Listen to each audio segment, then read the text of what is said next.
Bonjour à toutes et à tous, Sandra Dania, mes chers amis, je suis ravie de vous retrouver à l'occasion de cette nouvelle lune, prochaine nouvelle lune qui va se matérialiser dans le signe du taureau en cette date du 11 mai prochain, qui est une lunaison formidable que je trouve moi personnellement très enrichissante, très intéressante, très ludique aussi.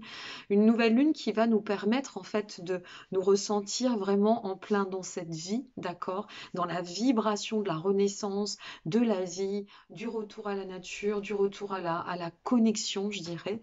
Donc voilà, j'ai hâte de vous transmettre cette analyse. Je voulais vous faire cette petite intro au préalable parce que je trouve que c'est sympa aussi d'humaniser, je ne le fais pas toujours, mais quand je peux le faire, eh bien, je le fais.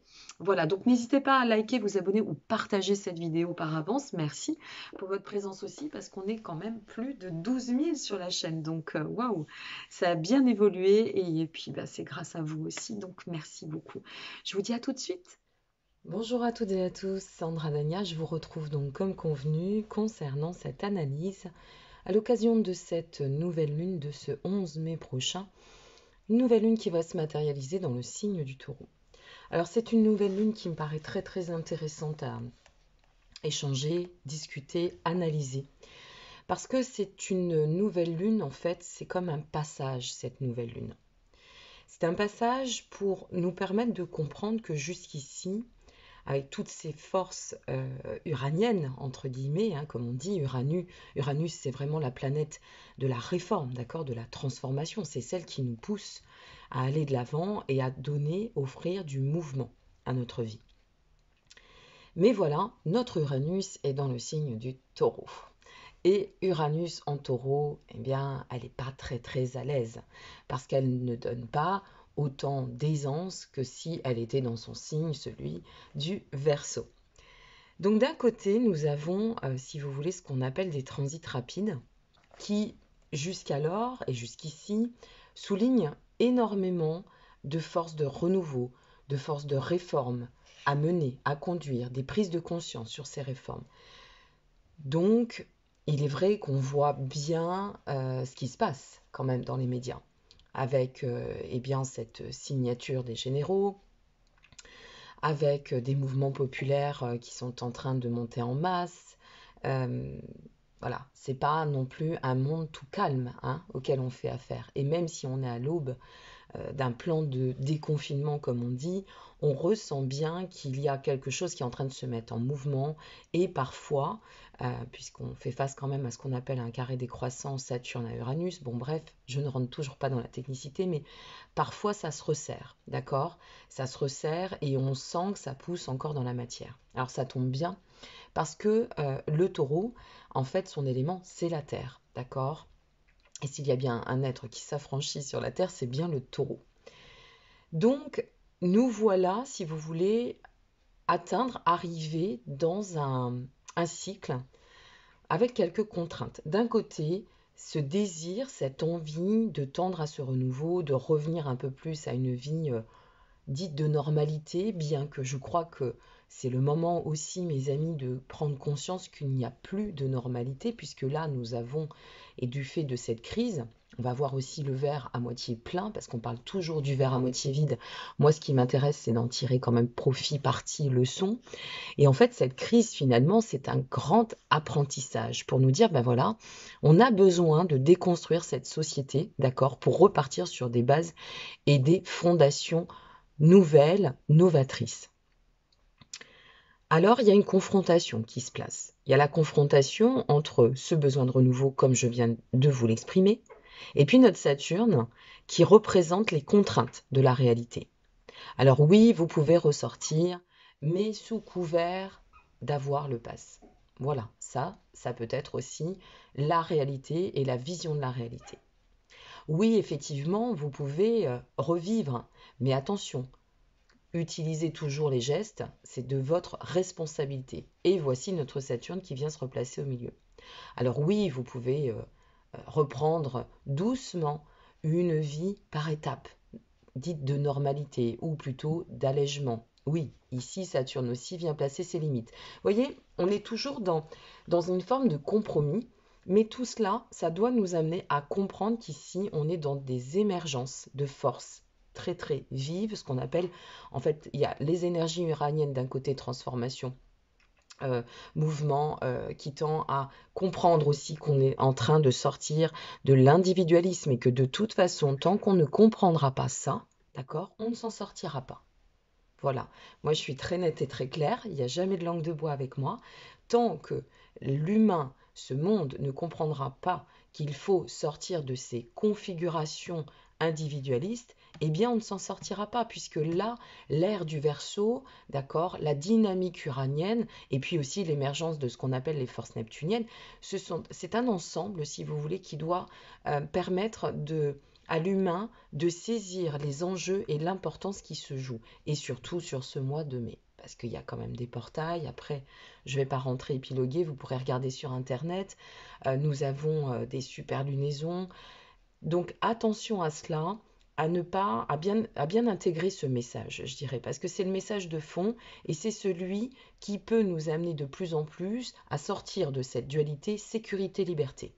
Et c'est tout ce qui se passe en ce moment.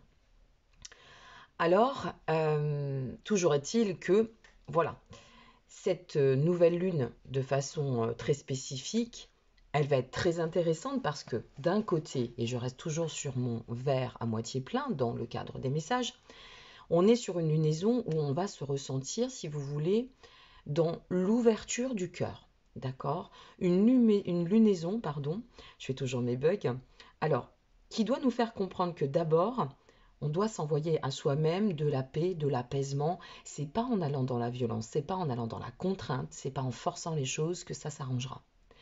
Donc ici, la paix intérieure, qui plus est importante. La paix est cultiver, si vous voulez, cet état de gratitude. Qu'est-ce que j'ai dans ma vie aujourd'hui que l'autre n'a pas? Qu'est-ce que je détiens en confort et qui me suffit? Et je remercie pour ça, je remercie d'avoir un toit, je remercie d'avoir la santé, je remercie de pouvoir encore payer mon loyer. Vous voyez, on en est presque là.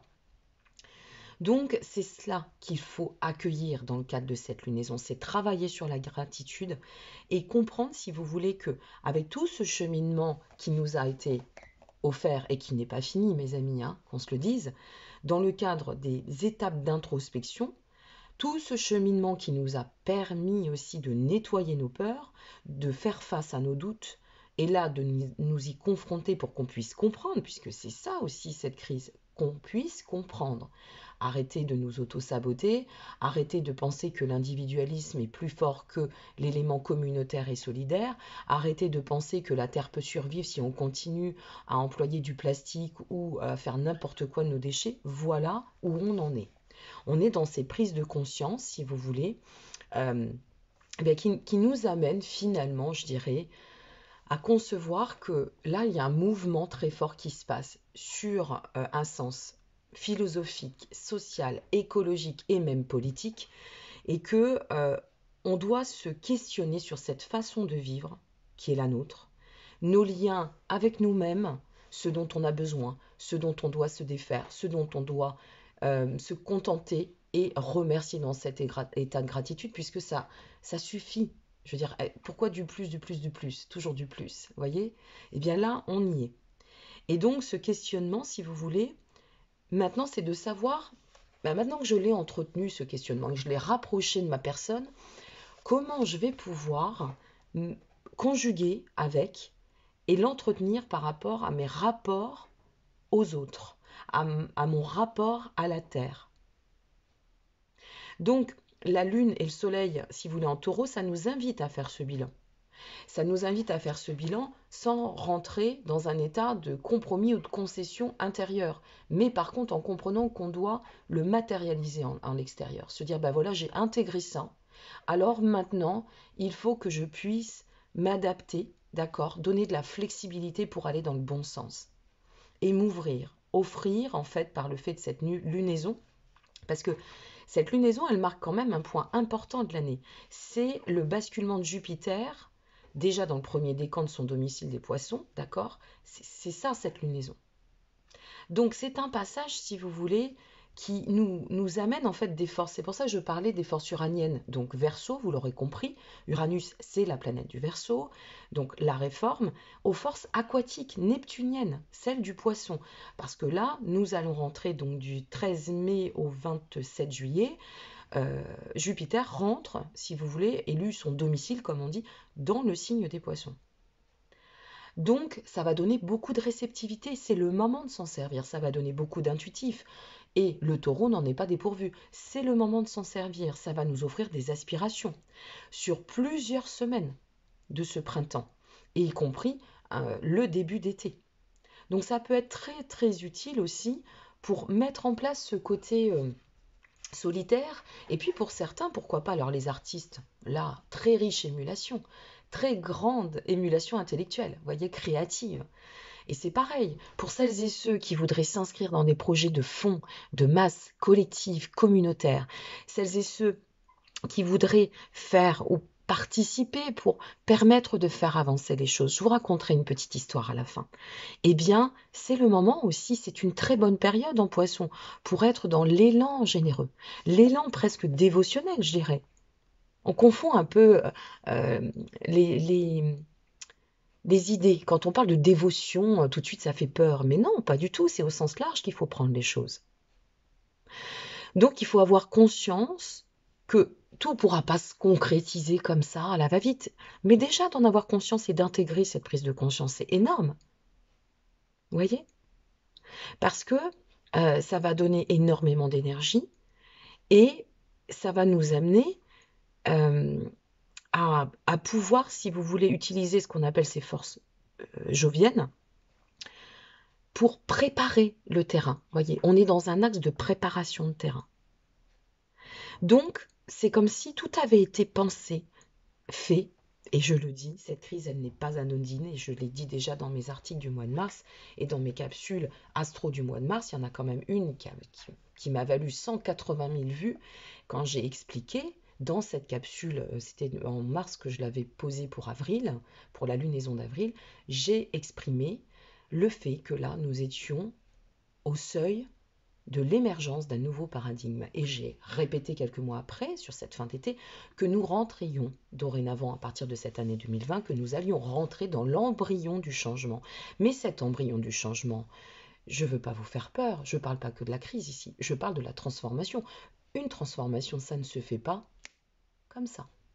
Une transformation, ça se fait dans le fond, puis ensuite il faut que ça s'infuse, ensuite il faut que ça remonte, et ensuite il faut que ça se place. Donc on a plusieurs étapes. On a plusieurs étapes à traverser, mes chers amis. Il va falloir aussi s'armer de patience. Parce que là, si vous voulez, la symbolique, il y a plein de choses qui se passent dans le ciel. Mais une fois de plus, je ne rentre jamais dans la technique. La symbolique, elle est claire, c'est du Capricorne au Verseau. Capricorne, c'est de la mort à la renaissance, en quelque sorte. En plus, cette lunaison, elle est intéressante parce qu'elle est face au Scorpion. Bon, bref, on ne va pas y venir, mais Scorpion, Pluton, mort, renaissance. D'accord? Défaire, déconstruire pour reconstruire. Donc en fait, dans le Capricorne, il est vraiment question de faire pénétrer la lumière de la vie jusqu'au plus profond en fait des ténèbres. C'est ce qu'on dit quand on représente en fait la traversée des eaux du Capricorne. Bon, bref. Et en fait, dans cette traversée des eaux qui sépare la vie de la mort, on reconquérit au sens de l'intégrer pour refaire surface à la vie. Quand on est au fond de l'eau, c'est cette histoire que je voulais vous raconter, pour vous imaginer un peu les choses et vous faire comprendre ce qui se passe en ce moment. Quand on arrive au fond de l'eau, imaginez quelqu'un qui est en train de couler. Ça, vous voyez, c'est la pénétration de la lumière de la vie. Je prends conscience que je coule, et dans cette prise de conscience, dans cet événement qui se passe, mon Dieu, j'appelle au plus profond de mon être de pouvoir trouver la solution pour remonter à la surface. Et bien ça, c'est le passage effectivement du Capricorne au Verseau. Alors, cette crise, c'est ce qu'elle nous invite, c'est ce qu'elle nous incite. Elle nous dit, voilà, vous avez votre part humaine, c'est bien. Vous avez aussi une porte qui vous met sur une place de part, ce qu'on appelle divine. Ces derniers temps, vous devez beaucoup entendre la matrice. On reçoit énormément de messages et croyez bien que ces messages, moi, je vais vous les divulguer au fur et à mesure parce que si je vous balance tout aujourd'hui, je crois que je pourrais semer un vent de panique parce que ce serait pas bien perçu. Eh bien, aujourd'hui, ce qu'on vous demande, c'est d'être patient, c'est d'être conquérant, c'est d'être inventif et c'est d'être surtout changement. Voilà. Soyez le changement que vous voulez voir en ce monde. Arrêtez avec cette peur. C'est le moment d'arrêter avec les peurs, de se dire, bon ok, de toute façon que j'ai peur ou pas, il y a quelque chose qui est en train de se manifester, d'accord? Donc si j'arrive à dépasser cette peur, eh bien ce que je vais comprendre, c'est que je vais utiliser mes forces. Vous voyez, ça aussi, c'est très uranien finalement. Donc cette symbolique, c'est libérons-nous de tous ces fardeaux, prenons conscience que nous, les êtres humains, nous avons quelque chose à faire ensemble, d'accord? À travers une authenticité, à travers notre lien à l'autre, à la vie, donc l'amour, parce que c'est ça, le lien à l'autre, à la vie, c'est l'amour inconditionnel, et prendre des décisions qui ne seraient pas radicales, mais mûrement réfléchies. Ça fait partie du signe du taureau. Et ensuite, à l'issue de quoi, alors je ne fais plus comme je vous l'ai exprimé parce que j'ai trop à faire maintenant d'analyse de pleine lune, mais je vais vous en parler très brièvement. Bizarrement, j'ai envie de vous dire, et ça n'était pas voulu du tout à l'initiale, cette prochaine pleine lune de ce 26 mai, elle va se matérialiser dans le signe du Sagittaire et c'est ce qu'on appelle une super pleine lune. Et bizarrement, figurez-vous que c'est le jour où sort mon livre, il sera publié dans toutes les librairies de France, de Suisse, de Belgique, Reconnexion. Et c'est assez intéressant parce que c'est quoi Reconnexion? C'est un guide d'éveil intemporel, de messages de l'univers très profonds qui ont déjà été lus par nombreuses lectrices test, d'accord, et qui divulguent quelque chose. Bizarrement, ça arrive à cette pleine lune. Et cette pleine lune, c'est quoi sous l'égide du Sagittaire? Ça nous offre une nouvelle et vaste possibilité de conquérir l'espace. Voyez, on passe du Taureau au Sagittaire. Écoutez bien.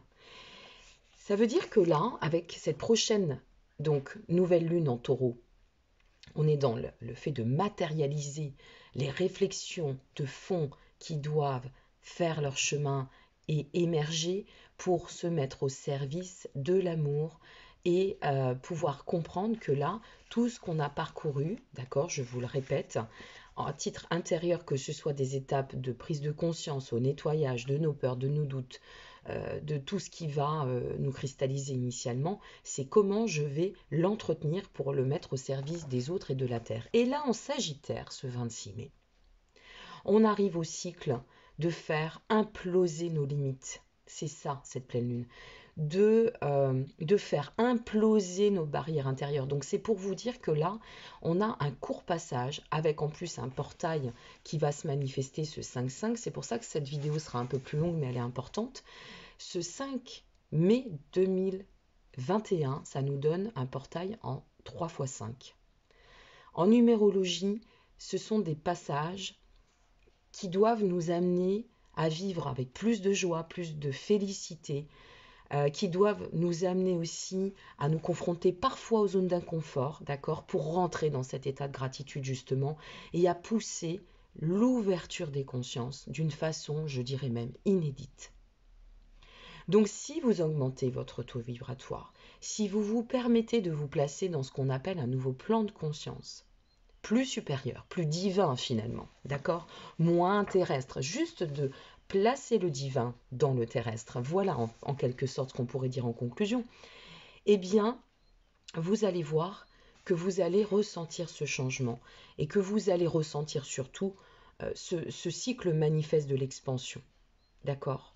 Donc là, nous arrivons entre cette nouvelle lune, finalement, et cette prochaine pleine lune en Sagittaire, si vous voulez, à conscientiser.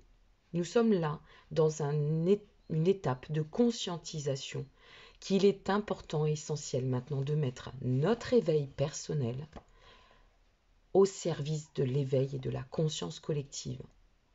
Je ne suis pas en train de vous dire montons des groupes perchés, ne vivons que de prana. C'est pas ce que je suis en train de vous dire. Hein.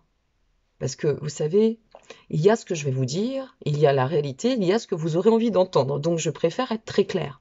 Maintenant, pour celles et ceux, voilà ce sur quoi je vais finir, pour celles et ceux qui seront disposés, d'accord, prêts à vivre cette ouverture dans le domaine spirituel, dans les domaines philosophiques et aussi, je vais le dire, à comprendre que l'ésotérisme a aussi un sens dans tout ça, dans notre vie, d'accord? Nous sommes capables d'accepter la notion, je dirais, de l'incompréhensible influx de la Lune sur nos marées et on n'est pas capable de se dire, bah oui, les synchronicités, ça existe et les signes de l'univers sont là. C'est quand même fou. Il y a plein de choses comme ça.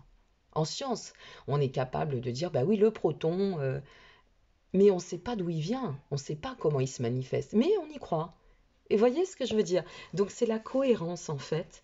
Et pour celles et ceux qui seront dans cette poussée lunaire, parce qu'il va y avoir les Saturniens, bien évidemment, il n'y aura pas que les Uraniens, et cette vague neptunienne, elle va être traversée aussi par des Saturniens qui diront, mais non, c'est des conneries, tout ça, il faut rester dans nos vieilles habitudes, il ne faut pas changer les choses, il faut être dans le conservatisme, il faut... Oui, c'est leur droit. Et c'est leur droit. Mais ces personnes-là pas, ne s'offriront pas la possibilité de fertiliser cette ouverture. Cette ouverture à quoi? Eh bien, la prochaine pleine lune de ce 26 mai va vous amener à l'ouverture à l'intuition. Vous savez, cette prochaine pleine lune, alors Vesak, c'est la fête, en fait, des bouddhistes. Il faut savoir que Vesak se fête en 2 dates. Bon, chacun y verra sa date. Pour moi, Vesak, c'est le 26 mai. Point. C'est le 26 mai. Et Vesak, c'est quoi? C'est la fête, si vous voulez. La légende, elle dit qu'au cours de cette pleine lune spéciale, le Christ part à la rencontre de Bouddha et l'objectif étant de s'unir dans leurs énergies sacrées. D'accord? L'un pour bénir la terre et l'autre l'humanité tout entière. C'est ça, Vesak. C'est une fête ancestrale qui est reliée au signe du taureau et qui manifeste aussi, si vous voulez, l'éveil, l'ascension et la mort de Bouddha. Alors c'est une fête extrêmement importante, ce 26 mai précisément pour cette année. Et donc, on dit que c'est un portail entre les forces cosmiques, divines et les forces terrestres, ok? Mais c'est aussi un portail de guérison, de celles que nos cœurs peuvent engendrer par rapport à notre terre, par rapport à nous-mêmes et par rapport à notre prochain. C'est pourquoi c'est très important de comprendre que ce mois de mai, c'est un mois de tremplin qui est un passage, si vous voulez, pour nous connecter ensemble, d'accord, et permettre, en quelque sorte, eh bien, je dirais à l'espoir de rallumer sa bougie. Voilà, mes chers amis, elle était un petit peu longue, mais comme je ne fais plus d'analyse de pleine lune, eh bien, je vais conjuguer de la sorte. Donc, tout ça pour vous dire que là, on est sur un passage qui nous amène à un angle qui nous permet de pouvoir voir la vie autrement, d'accord? Avec les forces aquatiques neptuniennes, je vous le répète, Jupiter en poisson du ce 13 mai au 27 juillet de mémoire, eh bien, ça va nous permettre de pouvoir, si vous voulez, concrétiser sur cette période une belle énergie, d'accord, et de mettre toute cette énergie, non pas au service de notre personne, mais au service de l'utilité envers la communauté et le collectif. Je vous remercie pour votre présence. J'espère que cette vidéo vous apportera un peu d'éclaircissement sur eh bien, ce qui se passe, d'accord, dans cette confrontation. Alors, ce qu'il faut savoir aussi, et je vais en profiter, peut-être je referai une vidéo un peu plus poussée là-dessus. On va se confronter aussi du 30 mai au 23 juin, malgré tout. On a Mercure, si vous voulez, qui se confronte, puisque Mercure va rentrer en domicile en Gémeaux, mais rétrograde. Voilà, on a une période rétrograde. Alors, la confrontation des forces mercuriennes et neptuniennes, elle n'est pas évidente, effectivement, c'est un petit passage sur toute cette durée, ces quelques semaines qui vont être quand même assez sympas, mais attention à ce passage parce que Mercure rétrograde en Gémeaux, c'est la dualité entre mental et les émotions, entre la rationalité et la transcendance. Donc faites bien attention quand même à canaliser vos énergies, à pas donner une ébullition intellectuelle trop dense, trop forte, d'accord? Ne vous faites pas non plus de plans sur la comète si vous êtes, je sais pas, sur des situations où, voilà, allons-y doucement, d'accord? Et faites appel à votre instinct, faites-vous confiance, laissez un peu passer cette vague du 30 mai au 23 juin pour tout ce qui pourrait être concrétisation de projet.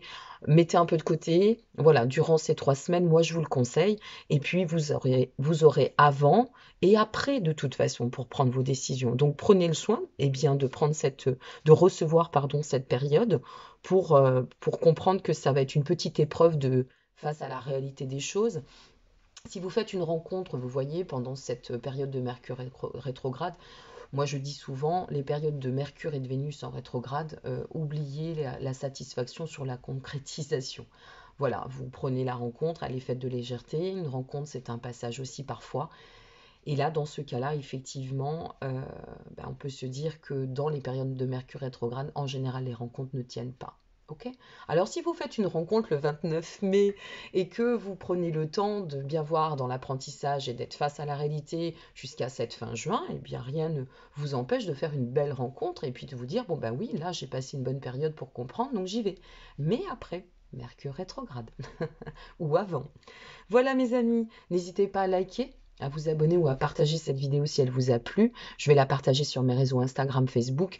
N'oubliez pas que je vous place tous les liens en dessous de cette vidéo. Si vous souhaitez une consultation, si vous souhaitez vous procurer le livre, il va être dans les librairies à partir de ce 26 mai. Cher Vézac, je m'en souviendrai toute ma vie de cette sortie, je l'espère.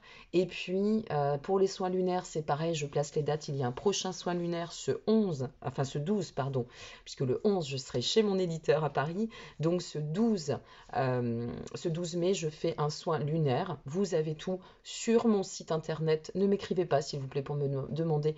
Les informations sont sur le site internet. Et c'est sur don. Voilà, sachez-le. Et puis, je vous dis à très bientôt et je vous souhaite une belle lunaison. Au revoir.